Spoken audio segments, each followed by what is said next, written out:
El libro de Urantia, documento 123, capítulo 2. Poco más de un año después del regreso a Nazaret, el niño Jesús llegó a la edad de su primera decisión personal y sinceramente moral, y para entonces llegó a morar en él un ajustador del pensamiento, el don divino del Padre del Paraíso.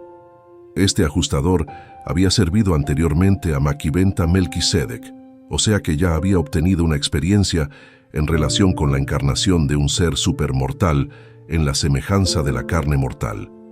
Este acontecimiento ocurrió el 11 de febrero del año 2 a.C. Jesús no tuvo más conciencia de la llegada del monitor divino que la que tienen millones y millones de otros niños, quienes hasta entonces, y desde ese día, han recibido del mismo modo al ajustador del pensamiento para que resida en su mente y trabaje por la espiritualización última de estas mentes y la supervivencia eterna de su alma inmortal evolutiva. En este mismo día de febrero terminó la supervisión directa y personal de los gobernantes del universo en lo que respecta a la integridad de la encarnación de Micael en semejanza de niño. Desde entonces y a lo largo del período de la encarnación, la custodia de Jesús fue encomendada al ajustador que en él residía y a los guardianes seráficos asociados, suplementados de vez en cuando por el ministerio de los seres intermedios, asignados a realizar ciertas tareas específicas de acuerdo con las instrucciones de sus superiores planetarios. Jesús cumplió 5 años en agosto de este año y por consiguiente llamaremos este año el 5º año calendario de su vida. En este año, el año 2 a.C., poco antes de su 5º cumpleaños, Jesús tuvo la gran alegría de la llegada de su hermana Miriam, que nació durante la noche del 11 de julio. A la tarde del día siguiente, Jesús tuvo una larga conversación con su padre sobre cómo nacen al mundo distintos grupos de cosas vivas como seres individualizados. La parte más valiosa de la temprana educación de Jesús la obtuvo gracias a las respuestas que sus padres daban a sus preguntas inteligentes y curiosas. José no dejó jamás de cumplir plenamente con su deber. Siempre supo encontrar tiempo para contestar las numerosas preguntas del niño. Desde los 5 hasta los 10 años, Jesús no hacía más que preguntar. Aunque José y María no siempre podían contestar a sus preguntas, nunca dejaron de conversar con él, de discutir sus indagaciones y de ayudarle en toda forma posible en sus esfuerzos por llegar a una solución satisfactoria del problema que su mente despierta había sugerido.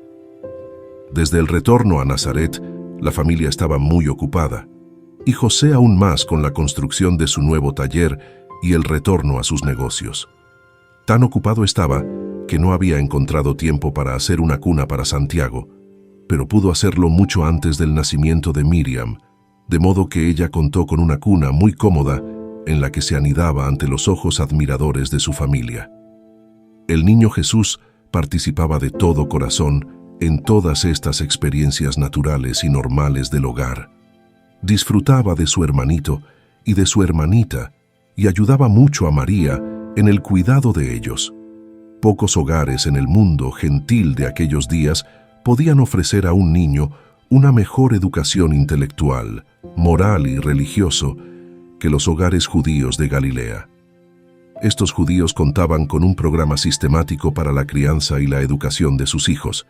Dividían la vida de un niño en 7 etapas. 1. El niño recién nacido, del 1º al 8º día.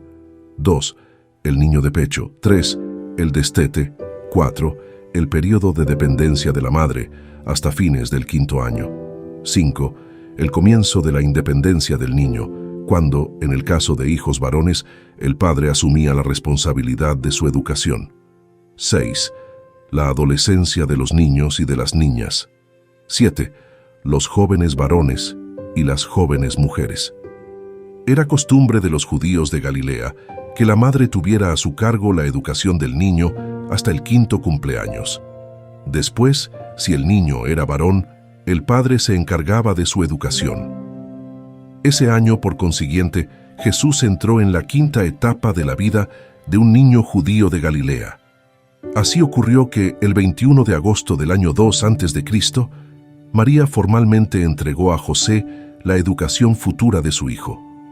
Aunque José se hizo cargo directamente de la educación intelectual y religiosa de Jesús, su madre seguía ocupándose de su educación hogareña. Le enseñó a cuidar de las hiedras y las flores que crecían en las paredes del jardín que rodeaban completamente el terreno hogareño. Cuidó de que hubiera sobre el techo de la casa el dormitorio de verano, cajones de arena en los que Jesús hacía mapas y practicaba su escritura en arameo, griego y más adelante en hebreo porque, con el tiempo, aprendió a leer, escribir y hablar perfectamente estos 3 idiomas. Jesús tenía la apariencia de un niño físicamente perfecto y continuaba progresando normalmente en las esferas mental y emocional. Tuvo un ligero problema digestivo, su primera leve enfermedad en la última parte de su 5º año calendario. Aunque José y María hablaban frecuentemente del futuro de su hijo mayor, si te hubieras encontrado allí, habrías tan solo observado el crecimiento de un niño normal y sano de ese tiempo y lugar, libre de preocupaciones, pero altamente inquisitivo.